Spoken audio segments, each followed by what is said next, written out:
আল্লাহ নবী বলে সাহাবী আমি নবী যা জানি তোমরা তা জানো না, আমি নবী যা দেখি তোমরা তা দেখো না। ঠিক কি না জোরে কর।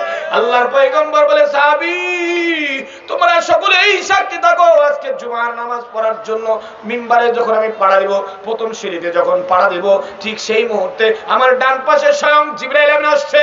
জিবরাইল আমিন এসে আমাকে ডাক দিয়ে বলে নবীজি ইয়া রাসূলুল্লাহ ইয়া হাবিবাল্লাহ, আপনার ওই উম্মতের পুরুষ মহিলারা ধ্বংস হয়ে যাক, ওই উম্মতের পুরুষ মহিলারা বরবাদ হয়ে যাক। কারা? আল্লাহর নবী বলে কারা? বলে ইয়া রাসূলুল্লাহ ইয়া হাবিবাল্লাহ, যাদের জীবদ্দশায় যাদের হায়াতে জিন্দেগির মধ্যে রমজানুল মুবারক মাস পাইলো, যে রমজানুল মুবারক মাস আমাদের সামনে আসতে ঝুঁকি মারতেছে। ঠিক কি না জোরে কর। আল্লাহর পয়গম্বরকে বলা হলো জিবরাইল আমিন ডাক বলে ইয়া রাসূলুল্লাহ ইয়া হাবিবাল্লাহ, নবীজি রমজানুল মুবারক মাস পাওয়ার পরেও যারা নিজেদের গুনাহ খাতা মাফ করে নিতে পারলো না, জিবরাইল আমিন বলে নবীজি আপনার ওই উম্মতের পুরুষ মহিলারা ধ্বংস হয়ে যাক। নবীজি চিৎকার মেরে বলছেন আমিন। আল্লাহর নবী আবার বলে আমি যখন দ্বিতীয় সিঁড়িতে পাড়া দিব, ঠিক সেই মুহূর্তে জিবরাইল আমিন ডাক দিয়ে বলে ইয়া রাসূলুল্লাহ ইয়া হাবিবাল্লাহ, ও আল্লাহর নবী আপনার ওই উম্মতের পুরুষ মহিলারা ধ্বংস হয়ে যাক, বরবাদ হয়ে যাক। নবীজি জিজ্ঞাসা করলো মানহুম, ও জিবরাইল বলো তারা কারা? আল্লাহর পয়গম্বরের প্রশ্নের পরিপ্রেক্ষিতে জিবরাইল বলে নবীজি ইয়া রাসূলুল্লাহ ইয়া হাবিবাল্লাহ, আপনার ওই উম্মতের পুরুষ মহিলারা ধ্বংস হয়ে যাক যাদের জীবদ্দশায় হায়াতে জিন্দেগির মধ্যে তাদের মা এবং বাবাকে পাইলো, মা এবং বাবাকে পাওয়ার পরে মা বাবার খেদমত করে আল্লাহর জান্নাত কামাই করতে পারল না, তারা ধ্বংস হয়ে যাক। নবীজি ওই জিবরাইলের বদদুয়ার সাথে চিৎকার মেরে বলছেন আমিন। কয়বার গেল? কয়বার? তৃতীয় নাম্বার আমিন বলার কারণটা কি? আল্লাহর পয়গম্বর বলে সাহাবীরা রে, তৃতীয়বার জিবরাইল আমিন বলেন ইয়া রাসূলুল্লাহ ইয়া হাবিবাল্লাহ, আপনার ওই উম্মতের পুরুষ মহিলারা ধ্বংস হয়ে যাক যেই উম্মতের পুরুষ মহিলার সামনে যেই মজলিসের মধ্যে আপনি নবীর নাম উচ্চারণ করা হবে, কিন্তু তারা কিপটামি কইরা বখিলাতেমি কইরা আপনি নবীর প্রতি দুরূদ পড়বে না, তারা ধ্বংস হয়ে যাক। আল্লাহর নবী বলছেন আমিন। নবীজি বলছেন কি ভাই? আমিন। আমি আপনাদের শিক্ষিত মহলের বাপ ভাইরা আমার আপনাদেরকে জিজ্ঞেস করতে চাই, স্বয়ং জিবরাইল যেখানে বদদুয়া করছে, নবীজি যেটাকে সমর্থন করছে, আল্লাহ দোয়াটা কবুল করছে না করে নাই? জোরে বলেন, জোরে বলেন, কবুল করছে না করে নাই? কারণটা কি? স্বয়ং জিবরাইলের কথা মানেন, রব্বুল আলামিনের কথা।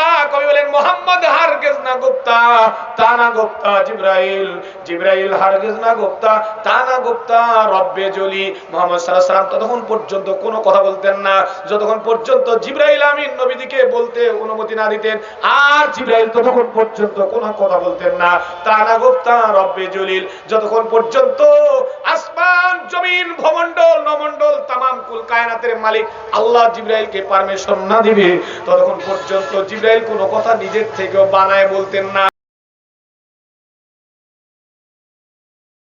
মুসলমান ভাইরা আমার লক্ষ্য করে শুনবেন বাজান,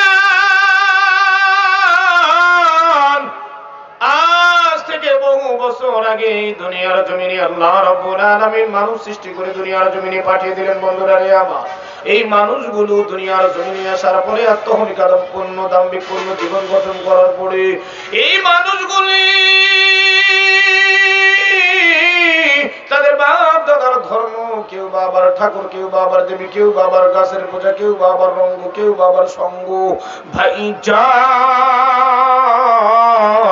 এইভাবে নানা অন্যায় প্রদ করতে করতে মানুষগুলো যখন ঈমান হারা গুণে দ্বারা পাপে দ্বারা হয়ে গেল, ও বাজার ঠিক তদানীন্তন সময়ের খারাপ মানুষগুলোকে ভালোর পথে আনাবার জন্য, ঈমানের পথে আনার জন্য, ঈমান হারা মানুষগুলোকে ঈমানের পথে আলোর পথে আনার জন্য, বোঝাবার জন্য আমার আল্লাহ রাব্বুল আলামিনের কুদরতি পার্লামেন্টের সিদ্ধান্ত অনুযায়ী দুই খানা বরকত, দুই খানা রহমত দুনিয়ার জমিনে পাঠিয়ে দিলেন। নাম্বার 1 এক নাম্বার বিশ্ব নবী নূর নবী মুহাম্মদুর রাসূলুল্লাহ সাল্লাল্লাহু আলাইহি ওয়াসাল্লাম।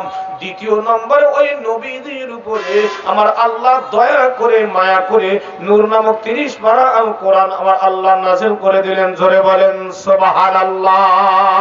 সমাধান চাও যদি জীবনে মরণে ফিরে যাও খুঁজে নাও চোখ রাখো কোরআনে ঠিক না জোরে কর সমাধান চাও যদি জীবনে মরণে ফিরে যাও খুঁজে নাও চোখ রাখো কোরআনে সমাধান ও সমাধান চাও যদি জীবনে মরণে ফিরে যাও খুঁজে নাও চোখ রাখো কোরআনে তবেই পাবে সুখ শান্তির ঠিকানা তবেই পাবে সুখ শান্তির ঠিকানা যদি মেনে নাও তুমি মনে প্রাণে সমাধান ও সমাধান চাও যদি জীবনে মরণে ফিরে যাও খুঁজে নাও চোখ রাখো কোরআনে ফিরে যাও খুঁজে নাও চোখ রাখো কোরআনে এ বাণী সকলের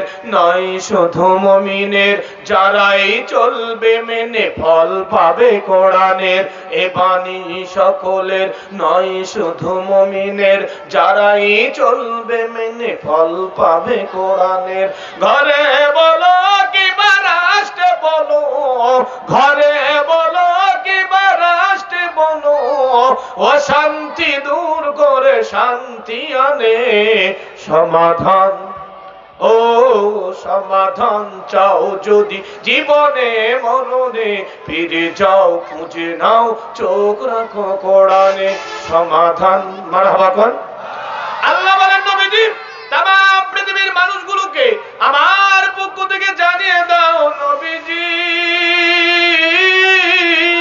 ইয়া রাসূলুল্লাহ ইয়া হাবিবাল্লাহ এই মানুষগুলোকে পরিপূর্ণ ঠিক করার জন্য নবীজি যেই কালাম আমি আপনার উপরে নাযিল করলাম গো নবী ও নবী গো এই কোরআনুল কারীমের মাধ্যমে আমি পৃথিবীর মানুষদেরকে ওয়াজ করলাম নসিহত করলাম পৃথিবীর মানুষেরা শোনো আমার আল্লাহ রাব্বুল আলামিন বলে ইন্নাল্লাহা ওয়া মালাইকাতাহু ইউসাল্লুনা আলান নবী ইয়া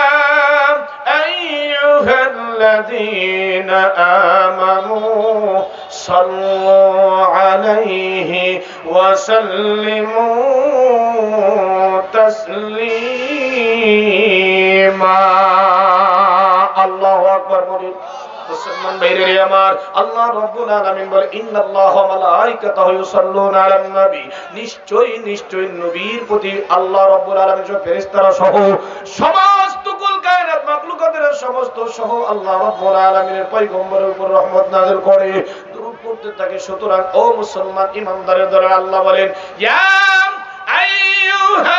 আইয়ুহাল্লাযীনা আমানু يا أيها الذين آمنوا صلوا عليه وسلموا تسليما অতএব হে ঈমানদারের লোকেরা যারা আমি আল্লাহকে আল্লাহ বলে স্বীকার করো যারা আমি আল্লাহকে রব বলে স্বীকার করে নাও যারা কোরআন কারীমকে বিশ্বাস করে নাও যারা যাদেরকে নিজেদেরকে ঈমানদার বলে পরিচয় দাও ঈমানদারের লোকেরা আমি আল্লাহ তোমাদের জন্য বলে দিলাম ইয়া আইয়ুহাল্লাযিনা আমানু হে ঈমানদাররা বিশ্বাসী করে না তোমরাও নবীর উপরে দরুদ ও সালাম প্রেরণ করো আমি আল্লাহ তোমাদের উপরে রহমত নাযিল করে দেব জোরে কোন সুবহানাল্লাহ মুসলমান ভাইরা আমার বিশেষ করে যুবক ভাই গো যুবক মানুষের রক্ত আছে টাইট আল্লাহর সাথে করে ফাইট বৃদ্ধ মানুষ যখন হয় রক্ত ঢিল আল্লাহর সাথে দেয় মিল বুড়া মানুষ মসজিদে আসে সবার শেষে হুকুর কাছে পোলাপানে হাসে আমাদের অবস্থা হয়েছে এরকম ঠিক কিনা ধরে কর যুবক বয়সে যখন রক্ত গরম আছে আল্লাহর বিধিবিধান তারা মান্য করতে মনে চায় না যখন নাকি বৃদ্ধ বয়স উপনীত হয়ে যায় তখন তারা এরকম তসবির দানা দিয়ে মসজিদের কোণার ছাড়ে না ঠিক কিনা ধরে কর যুবক ভাই গো এই জন্য যুবক দাদাদের হাতে ধরে পায়ে পড়ি যুবক ভাইরে রে বাবা রাজনীতির ময়দানে তুমি রাজনীতি করবা তুমি দল করবা যা মনে চায় তাই করতে পারো কিন্তু যুবক ভাই আল্লাহ রাব্বুল আলামিনের বিশ্ব নবী মুহাম্মদ রাসূলুল্লাহ সাল্লাল্লাহু আলাইহি ওয়াসাল্লাম বলেন ইন্নাল জান্নাত তাশতাকু আলা খামসাতি নাফারিন পাঁচ শ্রেণীর মানুষের জন্য আল্লাহর জান্নাত অপেক্ষমান হয়ে আছে জোরে বলা যাবে কি সুবহানাল্লাহ দুনিয়ার মানুষ সবাই নামাজ পড়ে রোজা রাখি, হজ করে, ইবাদত বندگی করার একমাত্র উদ্দেশ্য, কেবলমাত্র উদ্দেশ্য আজকে ওয়াজের ময়দানে আসছে। উদ্দেশ্যটা কি? রব্বুল আলামিন ফেরেশতাদেরকে ডাক দিয়ে বলে, ওই যে সাউদা বিনতে সালমা মাদ্রাসা বারুইপাড়া শেখ দরবারি কাশিমুল উলুম মাদ্রাসার উদ্যোগে ওয়াজের মাহফিলের আয়োজন করা হলো। ওই যে ময়দানে মানুষগুলো কোন উদ্দেশ্যে বসে আছে? ফেরেশতারা ডাক দিয়ে বলে, আল্লাহ, এই মানুষগুলো শুধুমাত্র কেবলমাত্র একটা উদ্দেশ্য হলো তারা জাহান্নাম থেকে মুক্তি পেয়ে জান্নাত যাবার আশায় বসে আছে। ঠিক কিনা জোরে কর। রব্বুল আলামিন ফেরেশতাদেরকে ডাক দিয়ে বলে, ফেরেশতারা, তারা ওই আমার রবের বানানো জাহান্নাম দেখছে নাকি? ফেরেশতারা ডাক দিয়ে বলে, আল্লাহ, না না না, তোমার জাতের কসম, তোমার ইজ্জতের কসম, মালিক গো, তোমার বরত্বের কসম, তোমার ইজ্জতের কসম, আল্লাহ, তারা তো তোমার বানানো জাহান্নাম দেখে নাই। রব্বুল আলামিন ফেরেশতাদেরকে ডাক দিয়ে বলে, ফেরেশতারা রে, যদি তারা ওই বান্দা বান্দিরা যারা আজকে কোনমাত্র শুধুমাত্র একটা উদ্দেশ্য নিয়ে জাহান্নাম থেকে মুক্তি পাওয়ার আশায় বসে আছে, তারা যদি আমার বানানো জাহান্নাম দেখতো তাহলে কি করতো? ফেরেশতারা বলে, আল্লাহ, তোমার জাতের কসম, তোমার ইজ্জতের কসম, তোমার বরত্বের কসম রে আল্লাহ, যদি তারা তোমার বানানো জাহান্নাম দেখতো, মালিক, দুনিয়ার সমস্ত যাবতীয় কাজকর্ম ছেড়ে দিয়ে তারা শুধুমাত্র কিয়ামত পর্যন্ত তুমি রবের কুদরতি পায়ে সিজদায় পড়ে থাকতো। জোরে বলা যাবে কি সুবহানাল্লাহ? রব্বুল আলামিন ফেরেশতাদেরকে ডাক দিয়ে বলেন, হে ফেরেশতারা, আমি আল্লাহ রব্বুল আলামিন তোমাদেরকে সাক্ষী রেখে কথা বলি, হে ফেরেশতারা, তোমরা সাক্ষী থাকো, আমি আল্লাহর জাতের কসম, ইজ্জতের কসম, যে বান্দারা ওই যে আজকে সাউদা বিনতে সালমা বারুইপাড়া শেখ দরবারি কাশিমুল উলুম মাদ্রাসার উদ্যোগে ওয়াজ মাহফিলের ময়দানে যারা বসে আছি, আমি রবকে না দেখিয়া, আমি আল্লাহর বানানো জাহান্নাম না দেখিয়া তারা আমার প্রতি বিশ্বাস করে যারা বসে আছে, তোমরা সকলে সাক্ষী থাকো, আমি আল্লাহ তাদের জীবনের সব গুনাহ খাতাগুলো মাফ করে দিলাম। মুসলমান ভাইরা আমার, আখির জামানার পয়গম্বর বিশ্ব নবী জনাবে মুহাম্মদ রাসূলুল্লাহ সাল্লাল্লাহু আলাইহি ওয়াসাল্লাম জুমার দিনে খুতবা দেওয়ার জন্য যখন নাকি তিনি মিম্বারের মধ্যে উঠবেন, মিম্বারের মধ্যে যখন উঠতেছিলেন, ঠিক সেই মুহূর্তে তিনবার মিম্বারে পাড়া দেওয়ার সময় প্রথম সিঁড়িতে পাড়া দিয়ে বলছেন আমিন, দ্বিতীয় সিঁড়িতে পাড়া দিয়ে বলছেন আমিন, আবার তৃতীয় নম্বর 3 নম্বর সিঁড়িতে পাড়া দিয়ে বলছেন আমিন। জোরে জোরে বলছে সাহাবায়ে কেরাম সকলে হতবাক, নবীজি, ইয়া রাসূলুল্লাহ, ইয়া হাবিবাল্লাহ, ইতিপূর্বেও আপনার পিছনে আমরা বহু জুমার নামাজ পড়ছি গো নবী। ইয়া রাসূলুল্লাহ, ইয়া হাবিবাল্লাহ, নবীজি, ইতিপূর্বেও আপনার পিছনে আমরা জুমার নামাজ বহুদিন যাবত পড়েছি, কিন্তু আজকের যে কার্যক্রম আপনি করলেন এমন কার্যক্রম তো ইতিপূর্বে আর কখনো করেন নাই। নবীজি গো, ইয়া রাসূলুল্লাহ, ইয়া হাবিবাল্লাহ, আমাদের জানতে মনে চায় কোন কারণে আজকে আপনি জুমার নামাজের আগ মুহূর্তে মিম্বারে 3 সিঁড়িতে পাড়া দিয়ে চিৎকার মেরে আমিন বলছেন, 3 বার করে আমিন বলছেন, এই কথাটা আমরা একটু জানবার চাই। আল্লাহ নবী বলে, সাহাবী, আমি নবী যা জানি তোমরা তা জানো না, আমি নবী যা দেখি তোমরা তা দেখো না। ঠিক কিনা জোরে কর। আল্লাহর পয়গম্বর বলে, সাহাবী, তোমরা সকলেই সাক্ষী থাকো, আজকে জুমার নামাজ পড়ার জন্য মিম্বারে যখন আমি পাড়া দিব, প্রথম সিঁড়িতে যখন পাড়া দিব, ঠিক সেই মুহূর্তে আমার ডান পাশে স্বয়ং জিবরাইল আমিন আসছে। জিবরাইল আমিন এসে আমাকে ডাক দিয়ে বলে, নবীজি, ইয়া রাসূলুল্লাহ, ইয়া হাবিবাল্লাহ, আপনার ওই উম্মতের পুরুষ মহিলারা ধ্বংস হয়ে যাক, ওই উম্মতের পুরুষ মহিলারা বরবাদ হয়ে যাক। কারা? আল্লাহর নবী বলে, কারা? বলে, ইয়া রাসূলুল্লাহ, ইয়া হাবিবাল্লাহ, যাদের জীবদ্দশায়, যাদের হায়াতে জিন্দেগির মধ্যে রমজানুল মুবারক মাস পাইলো, যে রমজানুল মুবারক মাস আমাদের সামনে আসতেছে, কি মারতেছে, ঠিক কিনা জোরে কর। আল্লাহর পয়গম্বরকে বলা হলো, জিবরাইল আমিন ডাক বলে, ইয়া রাসূলুল্লাহ, ইয়া হাবিবাল্লাহ, নবীজি, রমজানুল মুবারক মাস পাওয়ার পরেও যারা নিজেদের গুনাহ খাতা মাফ করে নিতে পারলো না, জিবরাইল আমিন বলে, নবীজি, আপনার ওই উম্মতের পুরুষ মহিলারা ধ্বংস হয়ে যাক। নবীজি চিৎকার মেরে বলছেন আমিন। আল্লাহর নবী আবার বলে, আমি যখন দ্বিতীয় সিঁড়িতে পাড়া দিব, ঠিক সেই মুহূর্তে জিবরাইল আমিন ডাক দিয়ে বলে, ইয়া রাসূলুল্লাহ, ইয়া হাবিবাল্লাহ, ও আল্লাহর নবী, আপনার ওই উম্মতের পুরুষ মহিলারা ধ্বংস হয়ে যাক, বরবাদ হয়ে যাক। নবীজি জিজ্ঞাসা করলো মান হুম, ও জিবরাইল বলো তারা কারা? আল্লাহর পয়গম্বরের প্রশ্নের পরিপ্রেক্ষিতে জিবরাইল বলে নবীজি ইয়া রাসূলুল্লাহ ইয়া হাবিবাল্লাহ, আপনার ওই উম্মতের পুরুষ মহিলারা ধ্বংস হয়ে যাক যাদের জীবদ্দশায় হায়াতে জিন্দেগির মধ্যে তাদের মা এবং বাবাকে পাইলো, মা এবং বাবাকে পাওয়ার পরে মা বাবার খেদমত করে আল্লাহর জান্নাত কামাই করতে পারল না, তারা ধ্বংস হয়ে যাক। নবীজি ওই জিবরাইলের বরদুয়ার সাথে চিৎকার মেরে বলছেন আমিন। কয়বার গেল? কয়বার? তৃতীয় নাম্বার আমিন বলার কারণটা কি? আল্লাহর পয়গম্বর বলে সাহাবীরা রে, তৃতীয়বার জিবরাইল আমিন বলেন ইয়া রাসূলুল্লাহ ইয়া হাবিবাল্লাহ, আপনার ওই উম্মতের পুরুষ মহিলারা ধ্বংস হয়ে যাক যেই উম্মতের পুরুষ মহিলার সামনে যেই মজলিসের মধ্যে আপনি নবীর নাম উচ্চারণ করা হবে কিন্তু তারা কিপটামি কইরা বখিলাতেমি কইরা আপনি নবীর প্রতি দুরূদ পড়বে না, তারা ধ্বংস হয়ে যাক। আল্লাহর নবী বলছেন আমিন। নবীজি বলছেন কি ভাই? আমিন। আমি আপনাদের শিক্ষিত মহলের বাপ ভাইরা আমার আপনাদেরকে জিজ্ঞেস করতে চাই, স্বয়ং জিবরাইল যেখানে বদদুয়া করছে নবীজি যেটাকে সমর্থন করছে, আল্লাহ দোয়াটা কবুল করছে না করে নাই? জোরে বলেন, জোরে বলেন, কবুল করছে না করে নাই? কারণটা কি? স্বয়ং জিবরাইলের কথা মানেন, রব্বুল আলামিনের কথা।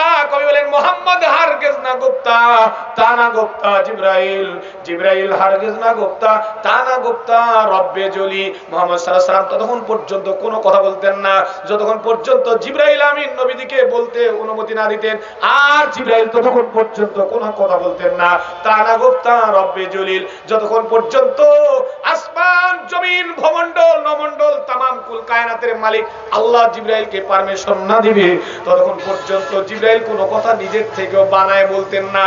তার মানে বোঝা গেল জিবরাইল আমিনের বরদুয়া কেমন জানি স্বয়ং আমার আল্লাহর বরদুয়া, ঠিক কিনা জোরে কর। তাহলে তৃতীয় নাম্বার জায়গা হলো দুনিয়ার যে মজলিসে যেই জায়গার মধ্যে আপনি নবীর নাম উচ্চারণ করা হয় মানুষগুলো যদি অলসতামি করে কিপটামি করে আপনি নবীর প্রতি দুরূদ না পড়ে, আর এক হাদিস আল্লাহর পয়গম্বর বলে দুনিয়ার কোন মানুষ যদি আমি নবীর প্রতি এক মর্তবা দুরূদ পড়বে সঙ্গে সঙ্গে আমার আল্লাহ রাব্বুল আলামিন তার আমলনামায় 10টা নেকি দান করে দিবেন। একটু জোরে বলেন সুবহানাল্লাহ। নবীজি বলেন মান সাল্লা আলাইয়া ওয়াহিদাতা, নবীজি বলেন আমার উপরে কোন ব্যক্তি যদি কোন মুসলমান ইমানদার যদি একবার দুরূদ পাঠ করে সঙ্গে সঙ্গে আল্লাহ রাব্বুল আলামিন তার উপরে 10 বার রহমত নাযিল করে। মুসলমান ভাইরা আমার, মুসলমানের হাসি আশরাফ আলী থানভী রাহমাতুল্লাহ আলাইহি প্রখ্যাত একটা কিতাবের মধ্যে একটা ঘটনা উল্লেখ করেছেন। শায়েখ জাকারিয়া শিবলি রাহমাতুল্লাহ আলাইহি পবিত্র মক্কাতুল মুকাররমা হজে গেছেন, যায় দেখে খানায়ে কাবা তওয়াফ করে একজন যুবক শুধুমাত্র দুরূদ শরীফ পড়ে। খানায়ে কাবা তওয়াফ করতে দুরূদের আমল ছাড়া আর কোনো আমল করে না।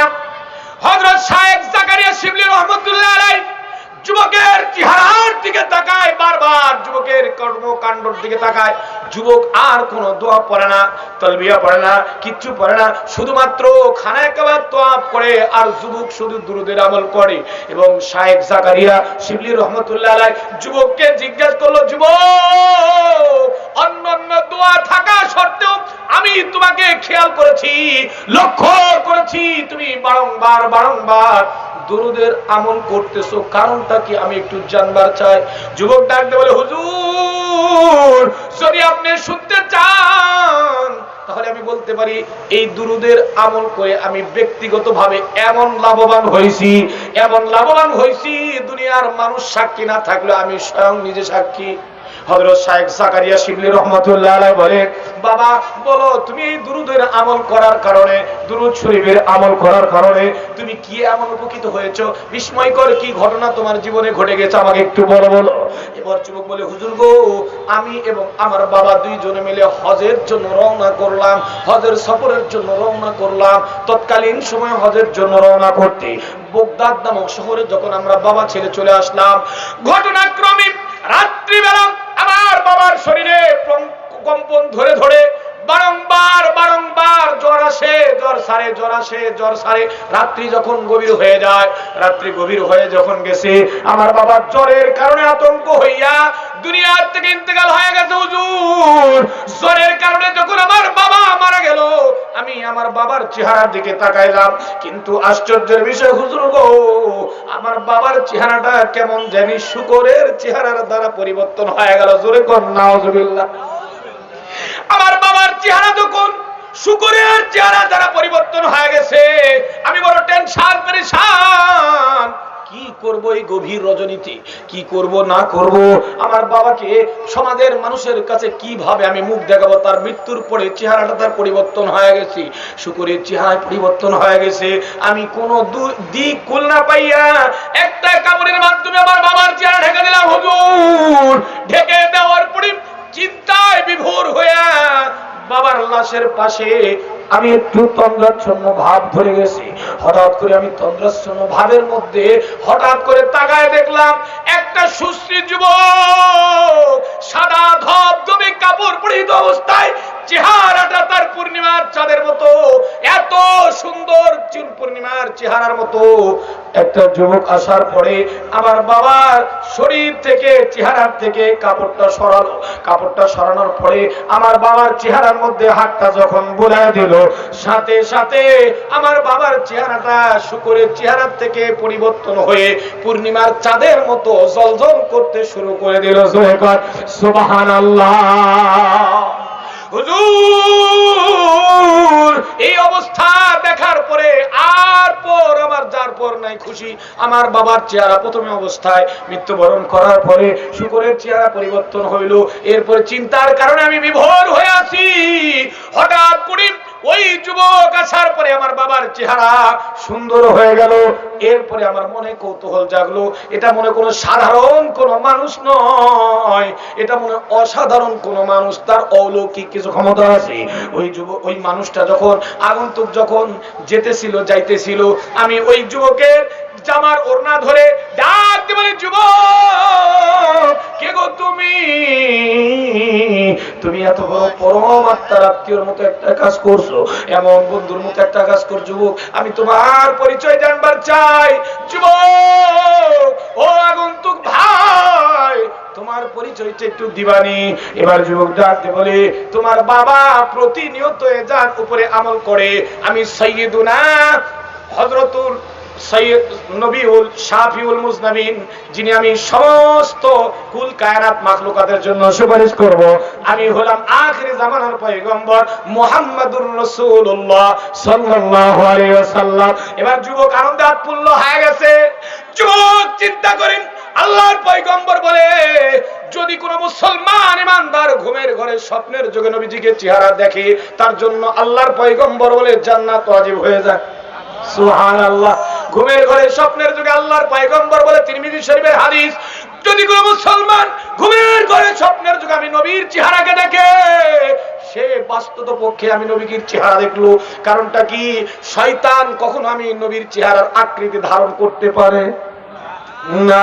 এবার যুবক বলে, হুজুর আপনি তো সেই মদিনার রওজা মুবারকে, কিন্তু আমার বাবা মারা গেছে।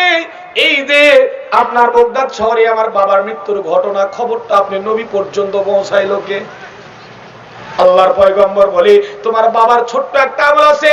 প্রতিদিন ঘুমানোর আগে বিছানায় যখন যায়, প্রত্যেকদিন ঘুমানোর আগে আগে আমি নবীর প্রতি 300 বার দরুদ পড়তো। সুবহানাল্লাহ। কয়বার? কয়বার? 300 বার ঘুমানোর আগে বিছানায় যাইয়া। এইরকম ভাবে আমরা তো অনেক ক্ষেত্রে দেখা যায় ঘুমানোর সময় বিছানার মধ্যে যাইয়া মোবাইল টিপতে টিপতে ঘুমায় গেছি, যা টিভি দেখতে দেখতে ঘুমায় গেছি। কথা বল, আকাম কুকাম যা আছে সব করতে করতে আমরা ঘুমায় যাই। আল্লাহর পয়গম্বর বলে, তোমার বাবার আমল ছিল প্রতিদিন কন্টিনিউ রাত্রিবেলা ঘুমাইয়ের আগে আগে আমি নবীর প্রতি 300 বার দরুদ পড়তো। আর দুনিয়ার যেই প্রান্তে, যেই আটলান্টিক মহাসাগরের ওই পারেও যদি কোন মুসলমান ইমানদার আমি নবীর উপরে দরুদ পড়ে, ওই দরুদটা আমি নবীর রওজা পর্যন্ত পৌঁছানোর জন্য দায়িত্বে নিয়ে যদি কিছু ফেরেশতা আছে, ফেরেশতারা যখন আজকে রাত্রিতে গভীর রাত্রি হয়ে গেছে, তোমার বাবার দুরুদের আমল পৌঁছানোর দায়িত্ব যে ফেরেশতা, ওই ফেরেশতা আসে নাই। কতক্ষণ পরে বিভোর অবস্থায় ফেরেশতা আমার কাছে এসে হাজির, বলে, নবীজি আপনার ওই উম্মত, যে উম্মত প্রতিনিয়ত 300 বার করে দুরূদ পাঠ করে, ওই উম্মত আজকে মৃত্যুবরণ করছে। কিন্তু দুর্ভাগ্য হলো সত্য, আল্লাহ রাব্বুল আলামিন কোন কারিশমায় জানি তার চেহারা পরিবর্তন করে দিয়েছে। আল্লাহর পয়গম্বর বলে, যুবক কাহিনী শোনার পরে আমি নবী ঠিক থাকতে পারলাম না। স্বয়ং পয়গম্বর আরবি আমি নিজে এসেছি তোমার বাবার দুর্দিনের সঙ্গী হওয়ার জন্য। একটু জোরে বলা যাবে কি সুবহানাল্লাহ? মুসলমান ইমানদারেরা, আল্লাহর পয়গম্বর যখন চলে গেছে, যুবক এবার চিন্তা করে এত গভীর রাত্রিবেলা এবং শেষ রাত্রি ভাব হয়ে গেছে, কিন্তু আমার বাবাকে তো একা দাফন করা কখনো সম্ভব নয়। বাবাকে দাফন করতে হবে, লাশ কাঁধে করে নিয়ে বাড়ি পর্যন্ত যাব, তাও সম্ভব নয়। যুবক তখন বিভোর চিন্তায় নিমজ্জিত হয়ে গেছে। সকালবেলা ফজরের পরে যখন সূর্যের আলোটা আস্তে আস্তে করে উদ্ভাসিত হচ্ছে, যুবক দেখে আমার বাবার লাশটা যেখানে আছে, চতুর্দিক থেকে ঝাঁকে ঝাঁকে মৌমাছির পালের মতো টুপি পরা দাড়িওয়ালা সাদা মুরব্বী টুপিওয়ালা হাজার হাজার মানুষ জানাজার নামাজ পড়ার জন্য ঝাঁকে ঝাঁকে আসতেছে। সুবহানাল্লাহ। 2020 সাল, সময়টা করোনা কালীন সময়। বাংলাদেশের মধ্যে প্রখ্যাত একজন কঠিন করোনা কালীন সময়ে মানুষ যখন সবাই ঘরের মধ্যে বন্দী, ঠিক সেই মুহূর্তে কোরআনের পাখি আল্লামা সুবাইর আহমদ আনসারী রহমতুল্লাহ আলাইহি মৃত্যুবরণ করলো। দুনিয়ার মানুষ স্তব্ধ হয়ে গেছে। করোনা কালীন সময়ে সকলে ঘরে বন্দী হয়ে আছে। সকলের প্রশাসনের পক্ষ থেকে জানানো হলো মুষ্টিময় কয়েকজন লোক মিলে তারা জানাজার নামাজ পড়বে, আর ঢালাও ভাবে মানুষদেরকে সেখানে আসতে দেওয়া যাবে না। কিন্তু আল্লাহ রাব্বুল আলামিনের ফয়সালা হলো, দুনিয়ার মানুষ যদি আমি রবের কোরআন নিয়ে কোনো রিসার্চ করে আর কোরআন অনুযায়ী নিজের জীবন সিটিং ফিটিং করে, আমি আল্লাহ তাকে দুনিয়াতে সম্মানিত, পরকালেও সম্মানিত করব। ঠিক না জোরে কর? আল্লাহর পয়গম্বর বলে খায়রুকুম মান তাআল্লামাল কুরআনা ওয়া আল্লামা, দুনিয়ার মধ্যে সবচাইতে দামি এবং শ্রেষ্ঠ মানুষ হলো যারা দুনিয়াতে কোরআন পড়ে এবং পড়ায়। আল্লামা জুবাইর আহমদ আনসারী রাহমাতুল্লাহ আলাইহি জানাজার মধ্যে হাজারো লক্ষ মানুষের সমাগম হয়েছিল না হয় নাই? কথা কন। এবং যুবক বলে সকাল হতে আমার বাবার জানাজা পড়ার জন্য হাজার মানুষ। আমি যুবক বড় পেরেশান। এই মানুষগুলোকে খবর কে দিল? মৃত্যুর কোনো ঘোষণা করা হয় নাই। এই মানুষগুলো কোত্থেকে আসলো? এরপর জানাজার নামাজ শেষ করার পরে যুবক একজন মানুষকে জিজ্ঞেস করলো, ভাই গো, আমার বাবার জানাজা পড়ার জন্য এই খবর আপনাদেরকে কে দিল? ওই আগন্তুক বলে, যুবক, আমরা ফজরের নামাজ পড়ে যখন বের হইছি, অদৃশ্য থেকে একটা আওয়াজ আসলো, যদি তোমরা চাও তোমাদের নিজের গুনাহ খাতা মাফ করে নিবা, তাহলে বগদাদ এলাকায়, অমুক এলাকায় আমার এক বান্দা মৃত অবস্থায় পড়ে আছে, তার জানাজায় অংশগ্রহণ করো, আমি আল্লাহ তোমাদের গুনাহ খাতা মাফ করে দেব। এটা হলো দুরূদ পড়ার, দুরূদের আমল করার ফজিলত। ও মুসলমান ভাই, দোস্ত বুজুর্গ, এজন্য আমি আপনাদেরকে হাতে ধরি, পায়ে পড়ি, আমরা সকলেই রাত দিন 24 ঘন্টার মধ্যে সর্বনিম্ন কমপক্ষে 100 বার হলেও দুরূদের আমল করব। পারবো তো ইনশাআল্লাহ? আল্লাহ তাআলা আমাদের সবাইকে দুরূদের উপরে আমল করে আল্লাহর খাস বান্দা হয়ে দুনিয়া থেকে বিদায় হওয়ার তৌফিক দান করুন। আল্লাহুম্মা আমিন। ওয়া আখিরু দাওয়ানা আলহামদুলিল্লাহি রাব্বিল আলামিন।